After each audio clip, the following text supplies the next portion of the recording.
کسی نے اس کے کاندھے پر ہاتھ رکھا تو اس کے لب چیخنے کی کوشش میں کھلے۔ اس سے پہلے کہ آواز نکلتی کسی نے لوہے جیسا مضبوط ہاتھ اس کے منہ پر جما دیا اور ایک طرف گھسیٹا۔ ہیروئن بننے کا بہت شوق ہے؟ طارق جیسے اس کے کان کے قریب گررایا، ساتھ ہی اس کے منہ سے ہاتھ ہٹایا۔ ابھی تک اس کے حواس قابو میں نہ تھے۔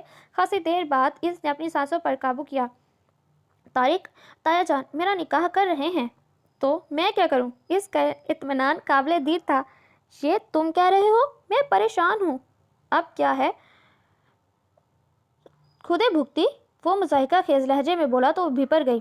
میں کیا کروں؟ تمہیں پریشانی نہیں ہے؟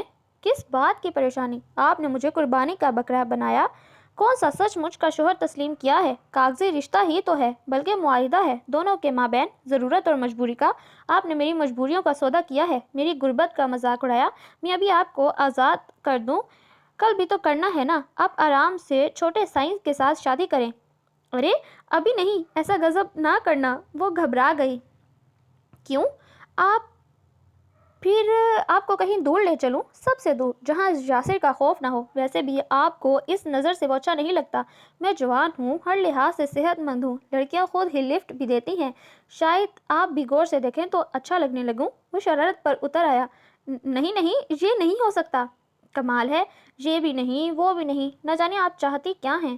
کیوں بھری جوانی میں بیوہ ہونا چاہتی ہیں؟ میں جا رہا ہوں۔ وہ جانے کے ارادے سے پلٹا تو راہل نے کندھے سے بے اختیار اس کے سفید کلف لگے کرتے کو پکڑا۔ آنسو پلکوں پر لرزنے لگے۔ طارق، میں بہت پریشان ہوں، جانے کیا ہوگا۔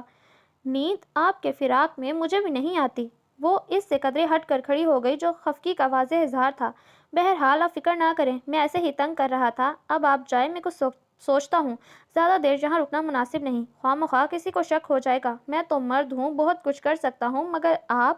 وہ قصداً کچھ بولتے بولتے رک گیا تو راہل کو اچانک ہی خیال آیا تو وہ پوچھ بیٹھی۔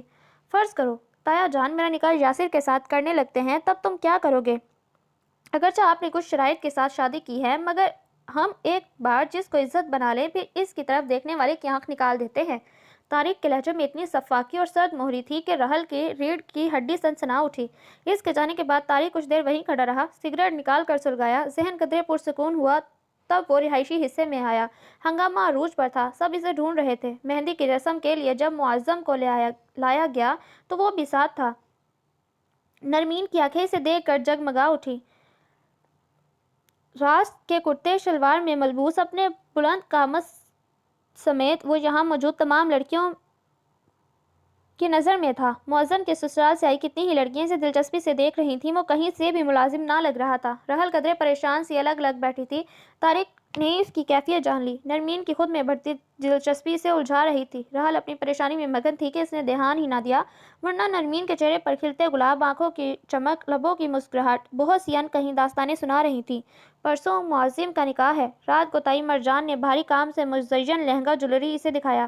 راہل، یہ پہن کر چیک تو کرو، ویسے تو تمہارے ناپ کا ہے، مگر پھر بھی پہن کر دیکھو۔ راہل نے سب کے چہرے کو دیکھا۔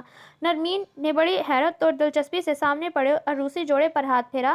اس کے نہ جانے کون کون سے خواب اس جوڑے کے ساتھ وابستہ تھے، کون کون سے ارمان تھے جو دل میں دب کر رہ گئے۔ بے اختیار ہی اس کے ذہن میں طارق کا عکس لہرایا تو وہ شرما سی گئی۔ وہ سامنے ہی تو ہو، کتنا سنگ دل اور صدیوں کی بلندی پر لگتا ہے۔ وہ نرمین کو طارق کے ساتھ پہلا تصادم ابھی تک یاد تھا۔ طارق کو حویلی میں آئے زیادہ عرصہ نہ ہوا تھا، اس نے گیلانیوں کا اعتماد بہت جلد حاصل کیا۔ وہ ان چند گنے چنے ملازمین میں تھا جنہیں زنان خانے میں جانے کی اجازت بغیر کسی روک ٹوک کے تھی۔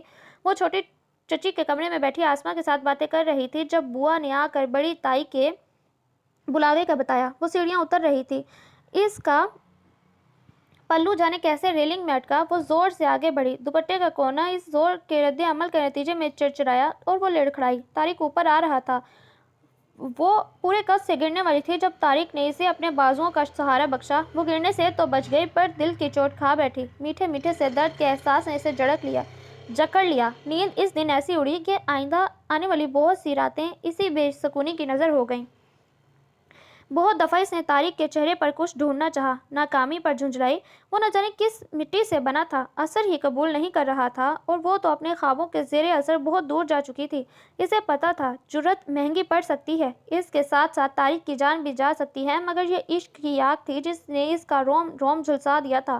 وہ اسے دیکھتی تو راکھ راکھ ہو جاتی۔ یہ کیسے ہو سکتا تھا کہ طارق کو پتہ نہ چلتا؟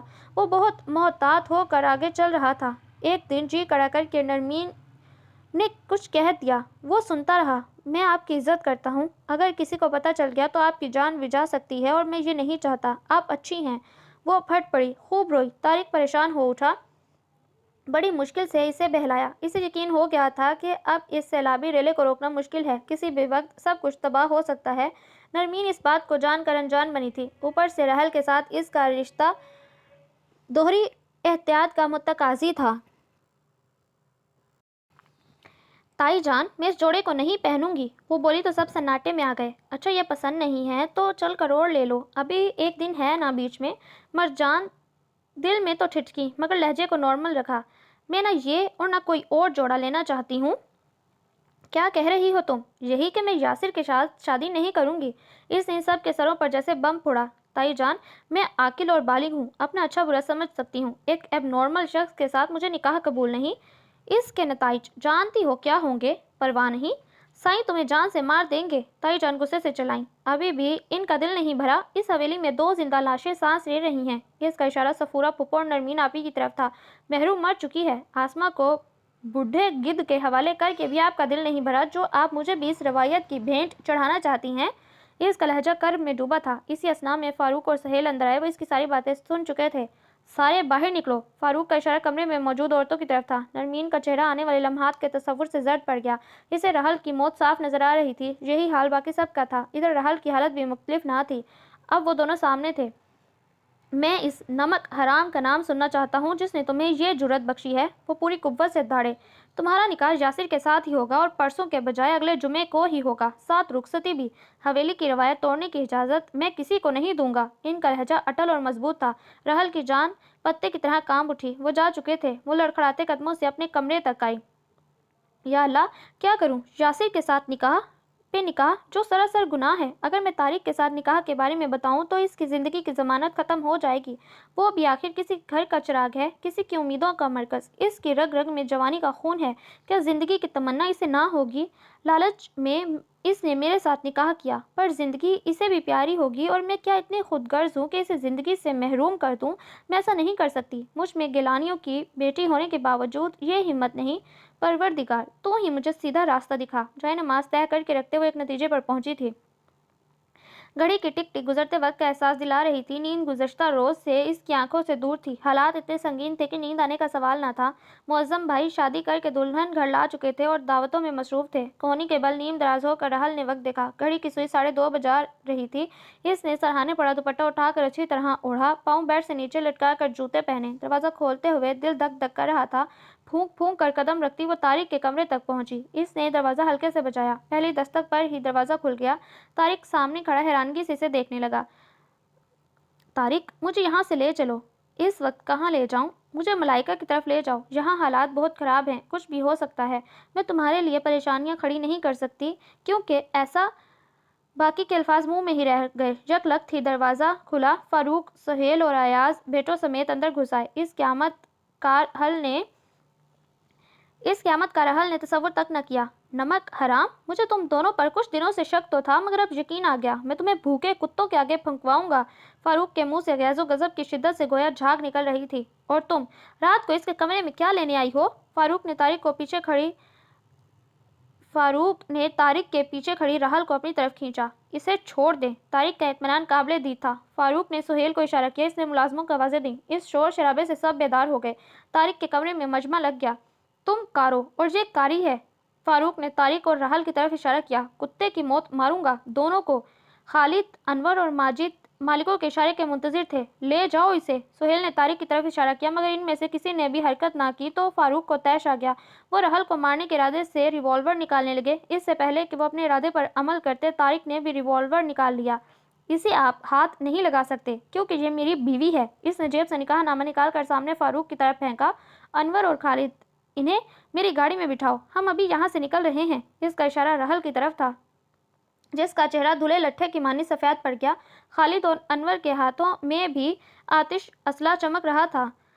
فاروق گیلانی کو عین وقت پر مات ہو گئی تھی۔ ان کے اپنے ملازموں نے دھوکہ کیا تھا۔ طارق نے ہی تو درخواست کی تھی، انہیں بھی اپنے ہاں رکھ لیں۔ یہ آپ پر جان وار دیں گے، اور ایسا ہی ہوا تھا۔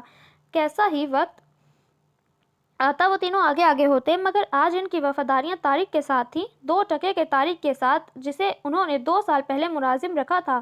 فاروق گیلانی: میں ذکا الدین افریدی کا بیٹا ہوں، ولید طارق افریدی۔ اس نے ان سب کے حواسوں پر دھماکہ کیا۔ تم حویلی والوں کی عزت نے راضی خوشی مجھ سے نکاح کیا ہے، میں اسے اپنے ساتھ لے جا رہا ہوں۔ راہیل چچا تو ایسا نہ کر سکے، مگر میں نے ان کی روح سے اپنا عہد پورا کر دیا۔ فاروق گیلانی کی بھتیجی رحل افتخار گیلانی ولید افریدی کے نکاح میں آ چکی ہے۔ یہ میری بیوی ہے، اب میں اس پر پورا حق رکھتا ہوں۔ اگر ملنا ہے تو مل لیں، کیونکہ آئندہ آپ اس کی شکل نہیں دیکھ سکیں گے۔ ولید طارق کا لہجہ سرد اور کھردرا تھا۔ نرمین کا دل رحل کے متوقع انجام سے لرز رہا تھا، کیونکہ طارق نے انتقاماً اس سے نکاح کیا۔ طارق کے حوالے سے سارے نازک احساسات اس وقت بھاپ بن کر اٹھ چکے تھے۔ کیا کر بیٹھی تھی رحل؟ طارق اور رحل جب تک گاڑی میں بیٹھ نہیں گئے، انور اور خالد نے اسلحے سے حویلی کے سب مردوں کو ڈرائے رکھا۔ طارق نے فون کر کے اور بھی جانثاروں کو بلا لیا، کیونکہ گیلانی کچھ بھی کر سکتے تھے۔ طارق رحل کو بحفاظت وہاں سے نکال لایا۔ اب گاڑی نامعلوم منزل کی طرف رواں دواں تھی۔ اتنے بڑے واقعے کی وجہ سے رحل بڑی طرح خوفزدہ ہوئی۔ طارق نے منزل پر پہنچ کر جب سب کو اترنے کا کہا تو وہ بے جان سے انداز میں اس کے بازوؤں میں جھول گئی۔ کہاں تو اتنی ہمت دکھا رہی تھیں اور اب چڑیاں کی طرح سہم گئیں۔ وہ اسے سنبھالتے ہوئے بڑبڑایا، اندر لا کر اسے بیڈ روم میں لٹایا اور فضل الدین کی بیوی کو آواز دی، اس کا خیال رکھنا، یہ بے ہوش ہے، جب طبیعت سنبھلے تو مجھے بتانا۔ وہ ہدایت دے کر خالد اور انور کی طرف آیا۔ ان سے تازہ صورتحال معلوم کرنا ضروری تھا۔ ہمارے بندوں نے خوب مقابلہ کیا۔ جمیل اور بلو تھوڑا زخمی ہو گئے ہیں، باقی سب ٹھیک ہے۔ گیلانی پاگلوں کی طرح اپنی بوٹیاں نوچتے رہیں گے، خالد بولا۔ طارق گہری سوچ میں ڈوبا تھا۔ اسی اثنا میں فضل الدین کی بیوی گھبرائی ہوئی اس کے پاس آئی۔ چھوٹی بیوی زور زور سے رو رہی ہیں، میں نے تسلی دی، پھر بھی وہ چپ ہونے کو تیار نہیں۔ اچھا تم جاؤ اپنا کام کرو، میں دیکھتا ہوں۔ اس نے بندوق نکال کر سامنے میز پر رکھی اور جیکٹ بھی اتار دی۔ اگر آپ اجازت دیں تو سفید حویلی میں یہ خوشی پہنچا دوں۔ یہ خالد تھا۔ نہیں ابھی نہیں، میں خود بتاؤں گا، تم اپنا منہ بند رکھنا۔ خالد نے اس بات میں سر ہلایا۔ رحل کی گھٹی گھٹی سسکیوں کی آواز بیڈ روم کے دروازے تک آ رہی تھی۔ جو ہی طارق نے اندر قدم رکھا وہ ہراساں سی نظر آنے لگی۔ طارق کا وحشت سے بھرپور انداز اس نے رات کو دیکھا تھا، ورنہ اس کے رویے سے اس کی شخصیت کے جارحانہ پہلو کا کبھی اظہار نہ ہوا۔ خوش فہمیوں کے جو محل اس نے تعمیر کیے تھے، رات ایک جھٹکے میں زمین بوس ہو گئے۔ وہ اسے ایک معمولی ملازم سمجھی تھی، مگر وہ کیا نکلا؟ اسے اپنا انجام بھی نظر آ رہا تھا، کیونکہ طارق نے مروت نہیں برتنی تھی، کیونکہ دونوں فریقین آنکھ کے بدلے آنکھ، جان کے بدلے جان اور موت کے بدلے موت کے قائل تھے۔ اب کیا مصیبت ہے؟ وہاں سے آپ کی فرمائش پر آپ کو لایا ہوں۔ آتے ہی رونا دھونا مچا دیا۔ مانا کہ لڑکیاں اپنی رخصتی پر روتی ہیں، مگر اتنا زیادہ روتی ہیں، یہ نہیں پتا تھا۔ طارق کے الفاظ عام سہی، مگر لہجہ عام نہ تھا۔ لہجے سے ہی خنجر اپنی چمک دکھا رہے تھے۔ یہ میرا بیڈ روم ہے، میں سخت تھکا ہوا ہوں۔ آپ نذیرہ سے کہیں وہ آپ کو دوسرا کمرہ دکھا دیں، میں آپ سے بعد میں بات کروں گا۔ وہ جوتے اتار رہا تھا۔ اس کے لیے گویا سب کچھ نارمل روٹین کا حصہ تھا۔ رات والے واقعے کو چند گھنٹے ہی تو ہوئے تھے گزرے، پر طارق پر تو اس کا کوئی اثر ہی نہ تھا۔ وہ خوش اور نازاں تھا۔ خوش کیوں نہ ہوتا؟ آج اتنے برس بعد بدلہ جو لے لیا تھا۔ شام 4 بجے کے قریب اس کی آنکھ کھلی تو بھرپور نیند کے بعد وہ تازہ دم تھا۔ پہلے بابا جان کو فون کر کے سارے واقعات گوش گزار کیے۔ تم فوراً واپس آؤ، انہوں نے اس سے کہا۔ بابا جان فی الحال آپ تھوڑا انتظار کریں۔ نہیں، انتظار کی تاب نہیں، جتنا جلدی ہو سکے آؤ، وہاں تم محفوظ نہیں۔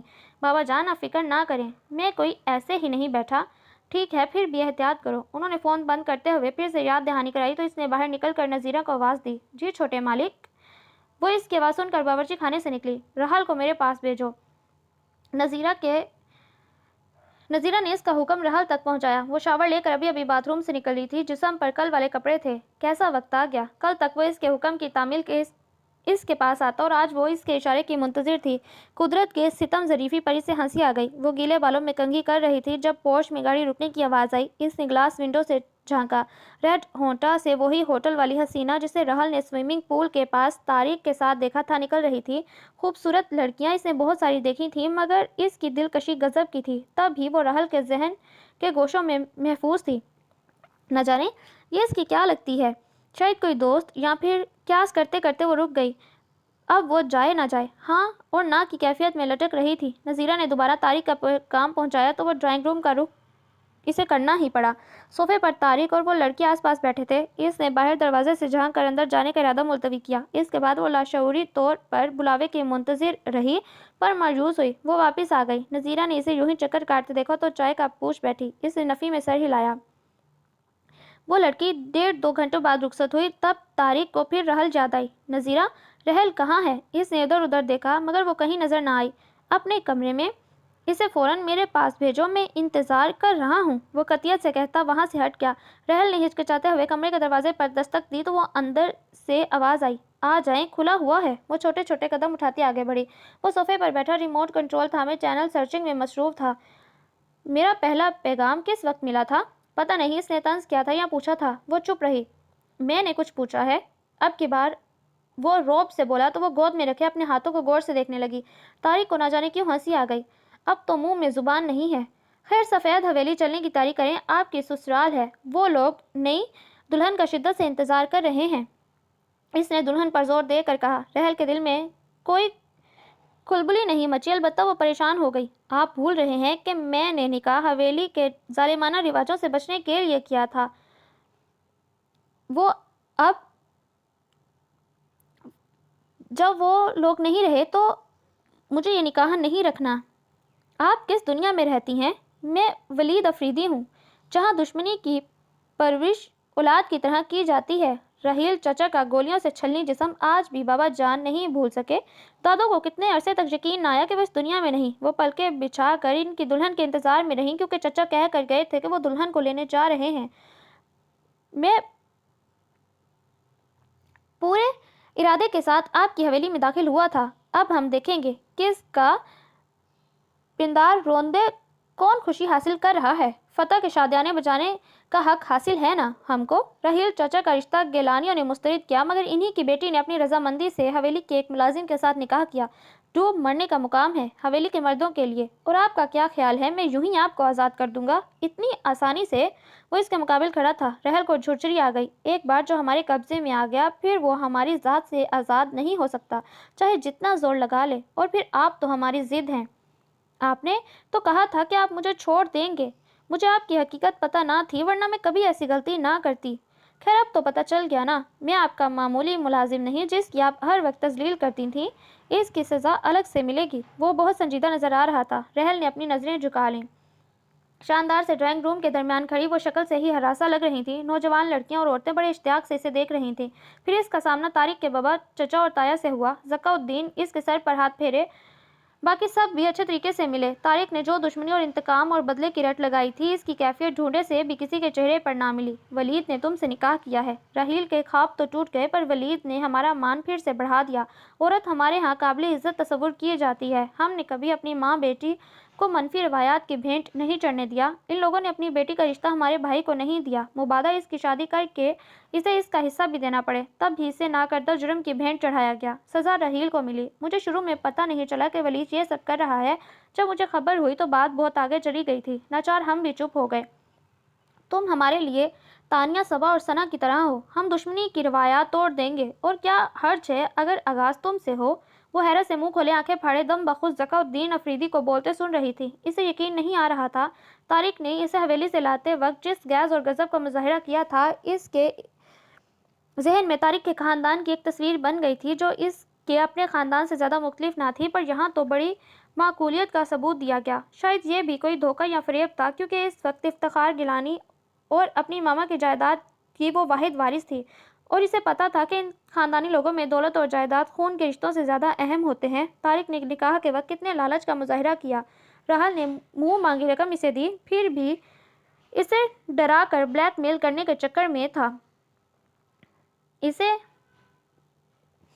کی اس حرکت پر اس کے منہ میں کڑواہٹ گھل گئی۔ ولید کی کزن نے اسے کمرے تک پہنچایا۔ رات بہت ہو گئی ہے۔ اس ہنک منک سی طبیعت والی لڑکی کا نام ثانیہ تھا، طارق کے چچا کی بیٹی۔ اسے ساری لڑکیاں اچھی لگیں، با اخلاق اور شوخ، سب کی سب تعلیم یافتہ اور باشعور۔ رحل کو ان پر رشک کہا گیا۔ اپنی حویلی کے گھٹے گھٹے ماحول کے برعکس طارق کی کزن پر اعتماد اور تعلیم یافتہ تھی۔ کل اور آج کا دن بہت ہنگامہ خیز تھا۔ وہ کہاں سے کہاں آ گئی؟ اس کے پیچھے حویلی میں جانے کیا ہو رہا تھا؟ اس نے کتنا بڑا قدم اٹھایا تھا؟ اس کی سنگینی کا احساس اب ہو رہا تھا۔ حویلی کی کسی لڑکی نے اتنی جرت کا مظاہرہ نہ کیا ہوگا جتنا اس نے کیا۔ دشمنوں کے پاؤں تلے گیلانیوں کی زد روندی، طارق کے ساتھ نکاح کر کے ان کے غرور کو توڑ کر افریدیوں کا مان بڑھایا۔ پاپا، کاش آپ نہ مرتے، تکیوں میں منہ چھپا کر روتے اس نے شکوہ کیا۔ پتہ نہیں میں یہاں سے نکل سکوں گی کہ نہیں۔ ولید طارق کے تیور اسے چھوڑنے والے نہ تھے۔ وہ لالچی شخص یقیناً اس کی جائیداد ہتھیانے کے چکر میں تھا۔ اس کی پریشانی فطری تھی۔ کاش میں ایسا نہ کرتی۔ اس شخص نے مجھے وہاں سے لاتے ہوئے جو ہنگامہ مچایا، تایا، ابو اور باقی سب کتنے غصے میں ہوں گے۔ کیا کر دیا میں نے یہ؟ اگر میں اپنے خاندان والوں کے ہاتھ لگ گئی تو جانے کیا ہوگا۔ آگے کنواں اور پیچھے کھائی والی بات ہے، کہیں راہ نجات نہیں۔ اس نے پوری پلاننگ کے ساتھ یہ سب کیا۔ ایسے ہی تو نہیں کیا ہوگا، یقیناً میرا انجام بھی اس کے ذہن میں ہوگا۔ میں یہاں ان کی قیدی ہوں۔ منفی سوچیں اس کے دماغ کو جھلسائے دے رہی تھیں۔ رحل کو ولید طارق کے گھر آئے 7واں روز تھا۔ اس روز کے بعد سے وہ یہاں نظر نہ آیا۔ وہ خود سے پوچھنے کی ہمت بھی نہ کر پا رہی تھی۔ وہ سفید حویلی والوں کے مزاج کو سمجھنے کی کوشش کر رہی تھی۔ سفید ماربل سے بنی یہ پرشکوہ عمارت سفید حویلی کہلاتی۔ 4 بھائیوں کی اولادیں یہاں اکٹھی رہائش پذیر تھیں۔ مزاج سب کے سلجھے لگتے، لیکن در پردہ مکین اپنی خاندانی عظمت کے نشے میں چور بھی تھے۔ وہ میرے ہاتھ لگ جائے تو بوٹیاں کر کے چیل کووں کے ہاتھوں کھلاؤں۔ اس نے برسوں کی عزت کو پاؤں تلے روندا ہے۔ سر نیچا کر دیا اس نے ہمارا، سب کچھ مٹی میں ملایا۔ فاروق گیلانی غصے سے چلا رہے تھے۔ تایا ابو، زیادتی ہماری بھی تو ہے۔ رحل پڑھی لکھی ہے، یاسر اور اس کا جوڑ نہیں۔ یہ آسمہ تھی جو بولی تو سب حیرت سے اسے دیکھے گئے۔ ماں نے لاکھ تنبیہ کی پر وہ خاموش نہ ہوئی۔ جبر کی حد نہیں ہوتی، پر کہیں نہ کہیں اسے رکنا تو پڑتا ہے، اور رحل کا یہ قدم اس کا منہ بولتا ثبوت ہے۔ وہ بے خوفی سے بولی تو فاروق اسے دیکھنے لگے۔ ان کا سارا غرور پانی بن کر بہہ چکا تھا۔ آج رحل نے آواز اٹھائی تھی، کل کوئی اور لڑکی بھی اس کے نقش قدم پر چل سکتی تھی۔ اس نے تو سارا منصوبہ ہی چوپٹ کر دیا۔ وہ اس کی تمام جائیداد اپنے قبضے میں کرنے کے خواب دیکھ رہے تھے۔ اس کے لیے انہوں نے کتنا شاندار اور بے داغ منصوبہ تیار کیا کہ سانپ بھی مر جائے اور لاٹھی بھی نہ ٹوٹے۔ اگر وہ آغاز سے ہی طارق کی حقیقت پا لیتے تو شاید یہ سب نہ ہوتا۔ انہوں نے اسے جانسار مددگار کے طور پر رکھتے ہوئے 1 منٹ کے لیے بھی اس کے بارے میں چھان بین کی ضرورت محسوس نہ کی۔ آنکھیں بند کر کر اختیارات اسے سونپ دیے۔ وہ بعد میں اور ساتھیوں کو بھی لے آیا۔ وہ پھر بھی نہیں سمجھے، حالانکہ وہ کتنے زرک اور معاملہ فہم تھے۔ ان کا خیال تھا کہ طارق کی مدد سے وہ رحل کی جائیداد کے مالک بن بیٹھیں گے۔ انہوں نے اس صورت میں طارق کو بھی مالا مال کرنے کا وعدہ کیا۔ وہ بھی انہیں بہلاتا رہا اور وہ بہلتے رہے۔ کتنے آرام سے ان کی آنکھوں میں دھول جھونک کر اس نے اپنا مقصد حاصل کیا۔ کتنی کڑی شکست سے دوچار ہوئے۔ راحیل اور مہرود کو تو انہوں نے مار دیا، پھر رحل کے لیے انہوں نے کتنا گھناؤنا منصوبہ تیار کیا۔ یہ ذلت، یہ بدنامی، یہ رسوائی، کہیں اس کا رد عمل تو نہیں تھی؟ کہیں کسی کی آہ تو نہیں لگ گئی؟ وہ پہلی بار ضمیر کی عدالت میں کھڑے ہوئے، اور یہ سب انہیں بڑا تکلیف دہ لگ رہا تھا۔ زندگی میں پہلی بار ان کے بیٹے شہریار گیلانی نے ان کے فیصلے کی مخالفت کی۔ وہ اعلیٰ تعلیمی اداروں کا تعلیم یافتہ تھا۔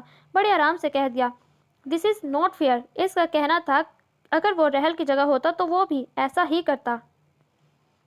وہ طارق کے سیل نمبر پر گزشتہ 2 روز سے ٹرائی کر رہی تھی، پر وہ کال اٹینڈ نہیں کر رہا تھا۔ جانے کہاں مرا ہوا ہے۔ رحل نے جی ہی جی میں اس کو کوسا، پھر شرمندہ ہو گئی کیونکہ اس نے ہمیشہ رحل کی عزت سے مخاطب کیا۔ اس نے کوئی ایسی حرکت کبھی نہ کی جو اسے دشمن ثابت کرتی۔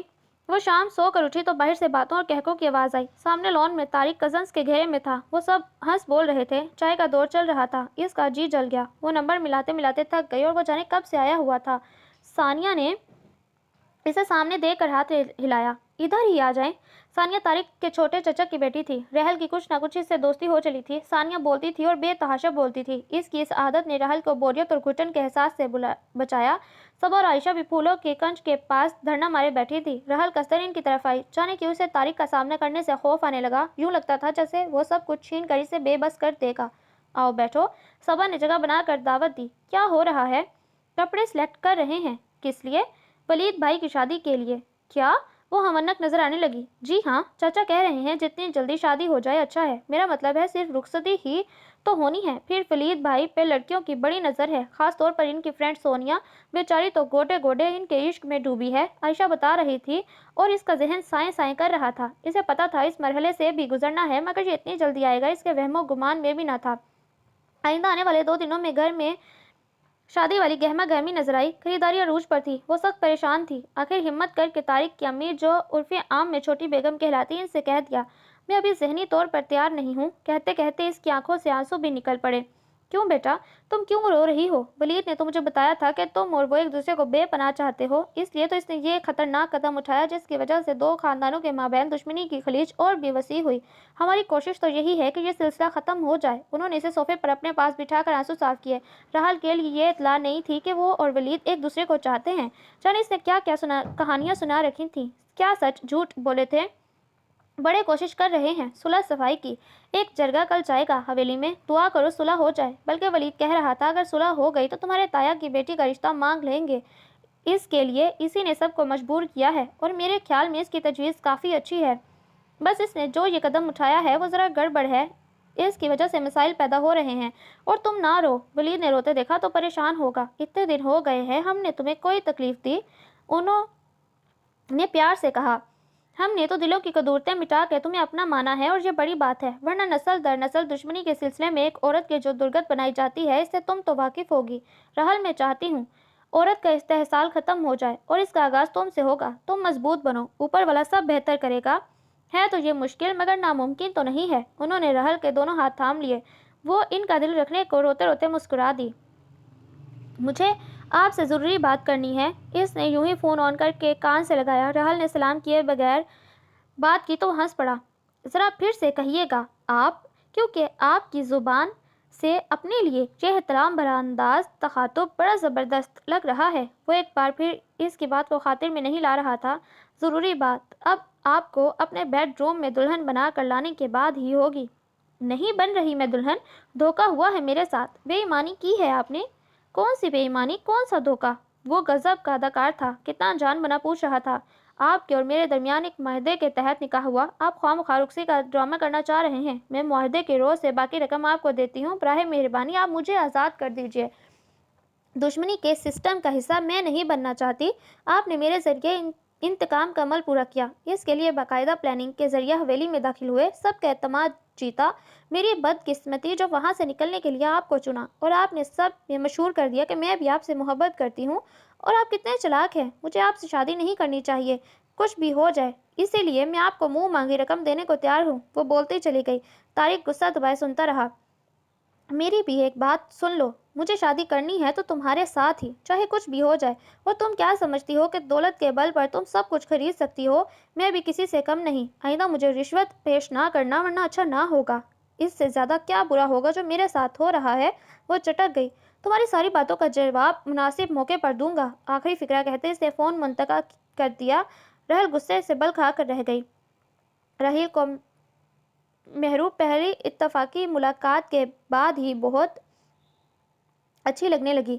اس نے بتا دیا تھا کہ اس کی بات اپنے سے 9 سالہ چھوٹے خالہ زاد کے ساتھ طے ہے۔ مہرو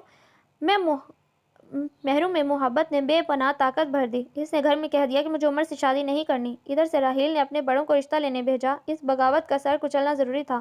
مہرو راحیل سے ملنے نکلی۔ فاروق نے نگرانی سخت کی۔ جو ہی وہ حویلی سے نکل کر راحیل کے پاس پہنچی، ادھر فاروق بھی سب بھائیوں سمیت پہنچ گئے۔ کچھ کہے سنے بغیر فاروق نے ریوالور نکال لیا۔ پہلی گولی انہوں نے مہرو پر چلائی اور پھر چلاتے چلے گئے۔ یہی حال راحیل کا ہوا۔ اس کی خون میں ڈوبی لاش سفید حویلی پہنچی تو کوہرام برپا ہوا۔ بی بی جان اسے بے پناہ چاہتی تھیں، حواس کھو بیٹھیں۔ ایک عرصے تک وہ اسی کیفیت میں رہیں۔ ولید طارق یہ داستان سنتے سنتے بڑا ہوا تھا۔ انتقام کے شعلے اس کے سینے میں بھی بھڑکتے تھے۔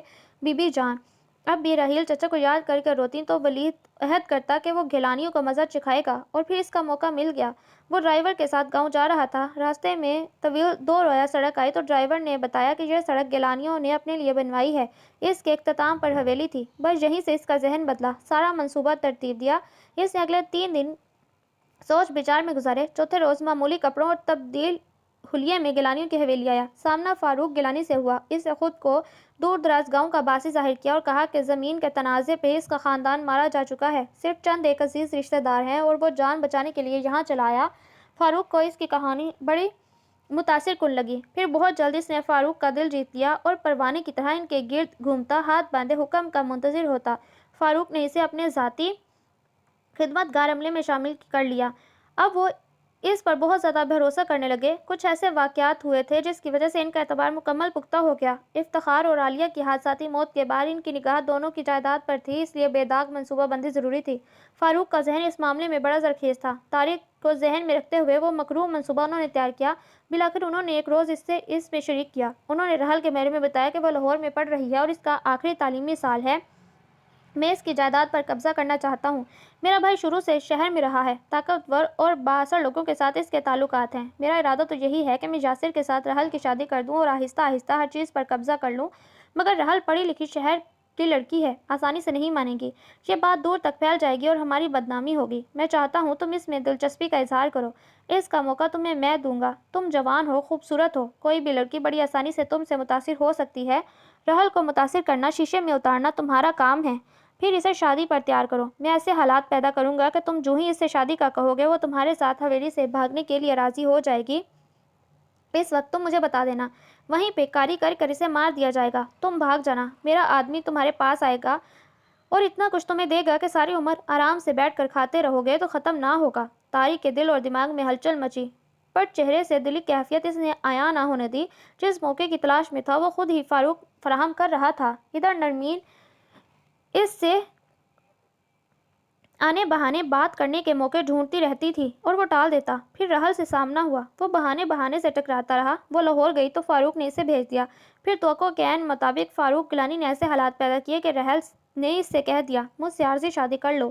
نکاح سے پہلے اس کے ذہن میں رحل کے لیے کچھ خاص جذبات نہ تھے، پر جب اس نے نکاح کا کہا تو دل چاہا سیدھا اسے سفید حویلی لے جائے اور سب کو کہے۔ آج اس نے بدلہ لے لیا۔ اس نے ہر ممکن طریقے سے رحل کو متاثر کرنے کی کوشش کی، پر وہ جانے کس مٹی کی بنی تھی کہ طارق کی مردانہ وجاہت کا جادو اثر انداز نہ ہوا۔ فاروق گیلانی کو تو وہ رپورٹ دیتا رہتا، نتائج کچھ ایسے بھی حوصلہ افزا تھے۔ اس نے خود کو رحل کے اندازوں سے بھی بڑھ کر لالچی ثابت کیا۔ نکاح کے روز اس کی مطلوبہ رقم رحل نے اس کے حوالے کی۔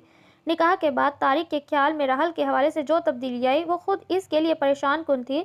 وہ چاہنے کے باوجود فاروق گیلانی کو نکاح کے بارے میں نہ بتا سکا۔ اب رحل کے بارے میں وہ فاروق گیلانی کو جھوٹ ہی بتاتا۔ ایک گھر میں رہتے ہوئے وہ اس کے بارے میں نہ سوچے، یہ ممکن نہ تھا۔ ادھر رحل وقتاً فوقتاً اسے یہ باور کروانا نہ بھولتی کہ یہ رشتہ عارضی نوعیت کا ہے اور وہ ایک دوسرے پر کوئی حق نہ رکھتے ہیں۔ بس یہیں سے طارق پر انکشاف ہوا کہ وہ رحل سے سچ مچ محبت کرنے لگا ہے۔ زمانے کی آلودگیوں اور چالاکیوں سے نہ آشنا وہ سادہ سی لڑکی جانے کب اور کیسے اس کے دل پر دھڑلے سے براجمان ہو گئی۔ وہ دن بدن اس کے سحر میں مبتلا ہوتا جا رہا تھا۔ اس نے خود سے عہد کیا کہ رحل کو فاروق گیلانی کے مذموم ارادوں کا شکار نہیں ہونے دے گا۔ پھر بھی دل کی بات زبان پر آ جاتی، جذبات آنکھوں سے عیاں ہوتے تو وہ سہمی ہوئی ہرنی کی طرح بدک بدک جاتی، اس سے بچنے کی کوشش کرتی۔ اور پھر فاروق گیلانی کی گندی فطرت نے تو ایک روز حد پار کر دی۔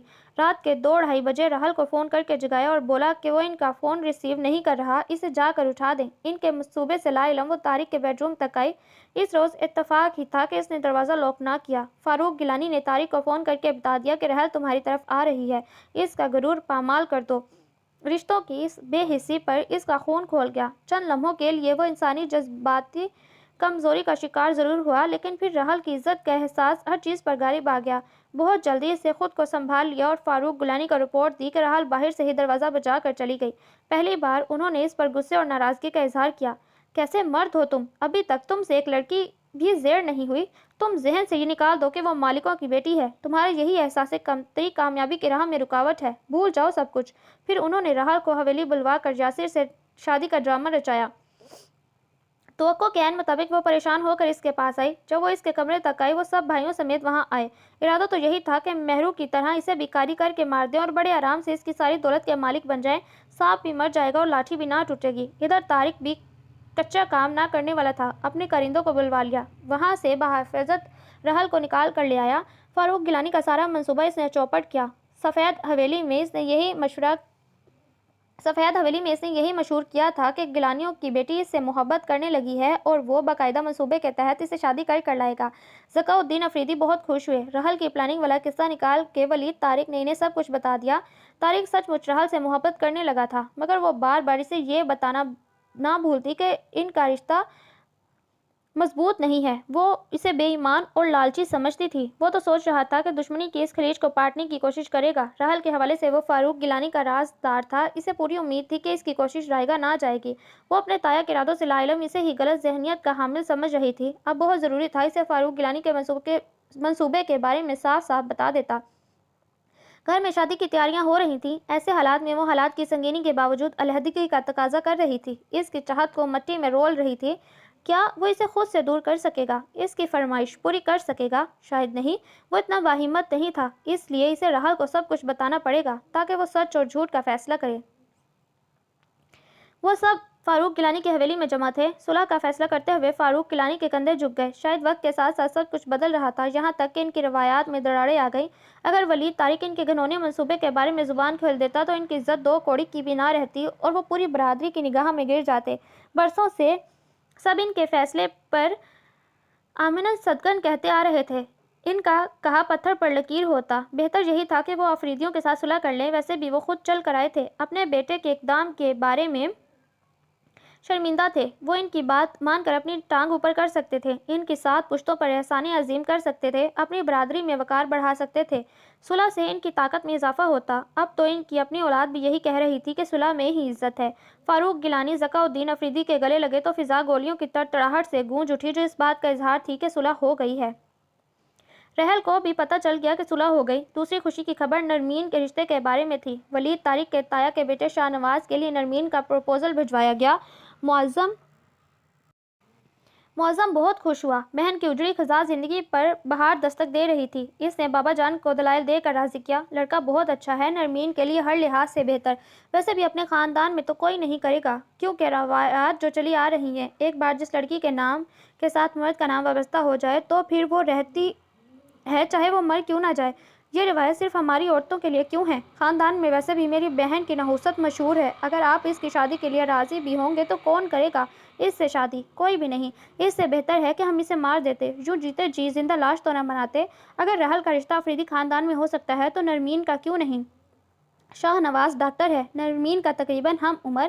میں نہیں سمجھتا کہ اس میں کوئی برائی ہے۔ اگر اب بھی ہم نہ سمجھے تو کوئی اور رحل پیدا ہو جائے گی اور پھر کسی ولید طارق سے مدد مانگے گی اور دشمنی کا یہ سلسلہ چلتا رہے گا۔ اس لیے خوشی کی بات ہونی چاہیے کہ آپ کے جیتے جی نرمین کا گھر بس جائے۔ میری رائے تو یہی ہے کہ ہاں کر دی جائے۔ معظم کا لہجہ کھردرا اور دو ٹوک تھا۔ وہ کمزور سے پڑ گئے۔ سفید حویلی سے عورتیں اور مرد رسم کرنے آئے تھے۔ نرمین کی تصویر بھی شاہ نواز کو دکھانے کے لیے دی گئی۔ وہ ایک معتدل روشن خیال سلجھا ہوا نوجوان تھا۔ ویسے بھی بات دشمنی ختم کرنے کی تھی۔ اس نے بخوشی رضامندی دے دی۔ ولید طارق نے نرمین کی بہت تعریف کی، جس سے اس کا اشتیاق دو چند ہوا۔ حویلی میں قیام کے دوران طارق نے یہ بات شدت سے محسوس کی کہ نرمین کسی نجات دہندہ کے انتظار میں ہے۔ یہ انتظار ایسا ہوتا ہے کہ انسان ہر آنے والے کو مضبوط سہارا تصور کرتا ہے۔ ایسا ہی اس کے ساتھ ہوا۔ وہ امنگوں بھرا دل رکھتی تھی۔ طارق نے اسے صاف لفظوں میں باور کروایا تھا کہ وہ اس کے لیے نجات دہندہ نہیں ہے۔ شکر ہے کہ وہ سمجھ گئی۔ اب وہ خوش تھا کیونکہ شاہ نواز بہت پرخلوص انسان تھا۔ کوئی بھی لڑکی اس کی رفاقت پر فخر محسوس کر سکتی تھی۔ اب طارق اور شاہ نواز کی شادی ایک ساتھ ہونا قرار پائی۔ رحل کل واپس جا رہی تھی۔ اسے اپنے آبائی گھر سے رخصت ہو کر جہاں آنا تھا۔ ٹی وی لاؤنج میں وہ سب جمع تھے۔ ہنسی مذاق چل رہا تھا۔ طارق ان کے درمیان ابھی آیا۔ باہر کا موسم بڑا دلکش اور خوبصورت تھا۔ رحل صبا کی کسی بات پر بے ساختہ کھلکھلائی تو طارق نے بڑے غور سے اسے دیکھا، جس پر اس کی ہنسی کو بریک لگ گئے، ہونٹ پہلے کی طرح جڑ گئے اور وہ پھر سنجیدہ اور خفگی کی تصویر نظر آنے لگی۔ ولید بھائی، رحل کر جا رہی ہے۔ ثانیہ نے اسے چھیڑا۔ وہ تب سا گیا۔ میں کیا کروں؟ روک لو۔ رحل نے شکوہ کناں نگاہوں سے اسے دیکھا، گویا کہہ رہی ہو تمہیں کوئی پرواہ نہیں، تم تو بڑی محبت کے دعوے کر رہے تھے۔ اب یہ 15 دن بعد آئیں گی، شاہ نواز بھائی کی دلہن کے ساتھ۔ صبا نے 15 دن پر زور دیتے کہا تو رحل اٹھ کر باہر آ گئی، کیونکہ سب اسے شرارتی نگاہوں سے دیکھنے لگے۔ ان کا ارادہ یقیناً اس کا ریکارڈ لگانے کا بھی ہوگا۔ اس نے دبی دبی مسکراہٹوں سے بھانپ لیا تھا۔ آپ دونوں کے بیچ جانے کیا ہے؟ مجھے سمجھ نہیں آتا۔ رحل اکھڑی اکھڑی اور بیزار ہے۔ صبا کچھ گلوانا چاہتی تھی۔ مجھے تو لگتا ہے ایسا سونیا کی وجہ سے ہے۔ ثانیہ دور کی کوڑی لائی۔ ارے نہیں، وہ صرف میری اچھی دوست ہے۔ میں نے اسے دوست سے زیادہ کچھ نہیں سمجھا۔ اس نے جیسے جان چھڑوائی۔ رات کو کھانے کی میز پر بھی رحل خاموش سی تھی۔ خاص طور پر طارق نے اس کی کیفیت کو واضح طور پر محسوس کیا۔ وہ بہت اکھڑی اکھڑی سی لگ رہی تھی۔ بڑوں کے فیصلے کے بعد 15 دن کے وقفے سے طارق اور شاہ نواز کے بارات جانی تھی، اس لیے کل رحل جا رہی تھی۔ اندر سے وہ خوف زدہ تھی کہ کیا ہوگا، مگر سب نے یقین دلایا کہ ناراضگیوں کے بادل چھٹ گئے ہیں، کوئی تمہیں کچھ نہیں کہے گا۔ اس کا واضح ثبوت سہیل چچا اور معظم بھائی کی فون کال تھی۔ اس کے دل کو بھی حوصلہ ہوا۔ بس یہ ولید طارق کا حالیہ رویہ جس کی وجہ سے وہ الجھی تھی۔ اس نے روبرو آ کر کوئی بات نہ کی تھی، کچھ بھی تو نہیں کہتا تھا۔ وہ یہاں لا کر جیسے اسے بھول گیا۔ وہ لاشعوری طور پر اس کی توجہ کی عادی ہو چکی تھی۔ سفید حویلی آنے کے بعد سے اس کا دل بارہا ڈوبا تھا۔ اس نے اپنے دل کو ٹٹولا۔ نکاح سے لے کر اب تک کے جو واقعات ہوئے، اس نے سب کا ایمانداری سے تجزیہ کیا۔ اس نے نکاح کے وقت سوچا تک نہ تھا کہ وہ ولید طارق کے بارے میں اس طرح سوچے گی اور پھر سچ مچ اس کے سحر میں مبتلا ہو جائے گی۔ ہاں، یہ معجزہ ہو چکا تھا۔ نرمین کے رشتے کے لیے کی جانے والی اس کی کوششیں ڈھکی چھپی نہ تھیں۔ اس کے رحل کے لیے خصوصی جذبات نظر انداز کرنے کے قابل تو نہ تھے۔ وہ ابھی شاور لے کر باتھ روم سے نکلی تھی۔ بال برش کرنے کے بعد اس نے بیگ کھول کر سامنے رکھا۔ کچھ ضروری سامان کی پیکنگ کرنی تھی۔ الماری کھول کر اس نے ہینگ کیے سوٹ باہر نکالے۔ اتنے میں دروازے پر دستک ہوئی۔ اس وقت کون ہو سکتا ہے؟ اس نے اندازہ لگاتے دروازہ کھولا۔ سامنے ولید طارق تھا۔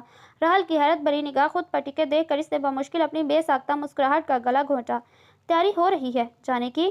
بڑی خوش لگ رہی ہیں۔ اس نے رحل کو چھیڑا۔ وہ مصروف نظر آنے کی کوشش کر رہی تھی۔ طارق نے اس کی آنکھوں میں آنسوؤں کی جھلمل دیکھی۔ جانے اسے کیا ہوا کہ دروازہ کھول کر باہر نکل گئی۔ وہ سر پر ہاتھ پھیر کر رہ گیا۔ باہر نکل کر اس نے ادھر ادھر دیکھا۔ اس وقت کمرے سے باہر وہ کہاں جا سکتی ہے؟ اس نے اندازہ لگانا چاہا۔ باہر بارش برس رہی تھی۔ وہ گول ستون کے ساتھ ٹیک لگائے یکٹک برستی بارش کو دیکھ رہی تھی۔ جانے کیوں بے نام سے دکھ کی لہر اسے بھگو گئی۔ کیا یہ نازک سی لڑکی ہمیشہ اس کی طرف سے دل میں کدورت رکھے گی؟ وہ شاید اسے کبھی اپنی محبت کا یقین نہیں دلا پائے گا۔ وہ آہستگی سے اس کے پیچھے آیا۔ آخر کون سا جرم سرزد ہوا ہے مجھ سے جو یوں آپ نیر بہا رہی ہیں؟ وہ یوں بدکی جیسے کرنٹ لگا ہو۔ اس کی نگاہوں کی بے یقینی ولید طارق کے دل کو انوکھے احساس سے دوچار کر گئی۔ اس نے رحل کے ہاتھ کو پکڑا اور طاقت سے کھینچتا ہوا اپنے بیڈ روم تک لایا۔ رحل نے مزاحمت کی کوشش کی جو حسب سابق کامیاب نہ ہوئی۔ دروازہ لاک تھا۔ وہ مڑ کر درازوں میں کچھ ڈھونڈنے لگا۔ واپس مڑا تو اس کے ہاتھ میں کچھ کاغذ دبے تھے جو اس نے رحل کے آگے پھینکے۔ وہ پہلی نگاہ میں پہچان گئی۔ یہ اسی کے سائن کیے ہوئے چیک تھے جو اس نے طارق کو عارضی نکاح کے عوض دیے۔ اس نے انہیں کیش نہیں کروایا تھا۔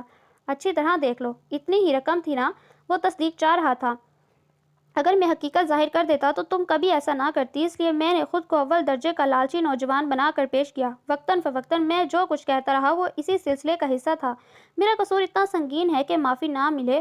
پھر اس نے وہ سب گوش گزار کر دیا۔ حالانکہ تمہارے تایا نے تمام اختیار مجھے سونپ دیے، میں جو چاہوں کروں۔ تم کو رات کے وہ 2 بجے اٹھا کر مجھے جگانے بھیجنا اسی منصوبے کا حصہ تھا، مگر مجھے تمہاری عزت عزیز تھی کیونکہ تمہارے تایا کے نمک خوار بھی وہیں تھے۔ اس لیے تو ایک رات جب تم بات کرنے میرے کمرے میں آئی تو میں نے تمہیں ڈانٹ دیا کیونکہ فاروق گیلانی نے برکت سمیت دیگر ملازمین کو تم پر نظر رکھنے کو کہا تھا۔ اگر میں جذبات کا مارا ہوتا تو بہت شروع سے ارمان پورے کر چکا ہوتا۔ دل کے ہاتھوں مجبور ہو کر میں کچھ نہ کچھ کر دیتا جو تمہیں بلیک میلنگ لگتی تھی۔ باقی بات رہ گئی علیحدگی کی، تو میں ایسا کبھی نہیں کروں گا کیونکہ مجھے تم سے محبت ہے، سچی اور گہری۔ اس کا لہجہ صاف اور کھرا تھا۔ میں دعا کروں گا تمہیں بھی مجھ سے محبت ہو جائے۔ زندگی میں چند موقع ہی ایسے آئے تھے جب طارق نے اسے تم کہہ کر مخاطب کیا اور اسے بہت انوکھا احساس ہوا۔ اگر تمہاری جگہ کوئی اور لڑکی ہوتی تو خوشی سے پاگل ہو جاتی جو اسے اتنا چاہنے والا ملا۔ رحل اس کے ایک ایک لفظ کو پوری توجہ سے سن رہی تھی۔ جلتے دل پر جیسے شبنم کی فوار پڑی۔ ایسا واضح اقرار تو وہ سننے کی تمنا رکھتی تھی جو ولید طارق نے کبھی نہ کیا۔ آپ سے کس نے کہا کہ میں الگ ہونا چاہتی ہوں؟ وہ بولتے ہوئے دروازے کے پاس پہنچ گئی۔ اتنی دیر سے کیوں کہا یہ؟ وہ اس کے پاس آ رکا۔ اس لیے کہ اس سے پہلے آپ نے بھی تو کبھی اپنے جذبات کا ڈھنگ سے اظہار نہ کیا۔ وہ مسکرائی۔ اس کا ہاتھ ولید طارق کے ہاتھ میں دبا تھا۔ اسے تحفظ کا احساس دلا رہا تھا۔ بے ایمان لڑکی، نکاح کے بعد میں جو کچھ کہتا رہا وہ اظہار ہی تو تھا۔ اظہار سے زیادہ دھمکی کہیے۔ اس نے آہستگی سے ہاتھ چھڑوایا۔ خود تم نے ہی تو کہا تھا کہ ہمارا رشتہ عارضی ہے، اس لیے میں سب کچھ کہتا رہا کہ شاید تمہارے دل پر اثر ہو جائے۔ اس نے شوخ نگاہوں سے رحل کو تکتے ہوئے کہا جو باہر نکل رہی تھی۔ خیر ایک بار ہاتھ تو لگو، پھر دیکھنا۔ رحل نے پلٹ کر اسے دیکھا اور ہاتھ ہلاتی راہداری میں مڑ گئی بارش کو دیکھنے کے لیے۔ ولید طارق بھی اس کے پیچھے آیا۔ رحل پہلی والی جگہ کھڑی سرمستی کے عالم میں رم جھم برستی بارش سے لطف اندوز ہو رہی تھی۔ اگلی بارش اس سے زیادہ اچھی ہوگی۔ کیوں؟ اس لیے کہ تم ہمیشہ کے لیے میرے گھر آ جاؤ گی نا۔ ایک مطمئن اور آسودہ سی مسکراہٹ ولید طارق کے ہونٹوں پر چمکی۔ برسات کی خوبصورت اور البیلی رات تھی۔ اسے یقین تھا رحل کی ہمراہی میں بہت جلد ایسی بے شمار خوبصورت راتیں آنے والی ہیں۔ So listener, that was the end of today's novel. Hope that you like it. Do subscribe if you like. It is the only source of motivation for me. بہت جلد ملتی ہوں ایک نئے ناول کے ساتھ۔ تب تک اپنا بہت زیادہ خیال رکھیں، مجھے دعاؤں میں شامل رکھیں۔ اللہ حافظ۔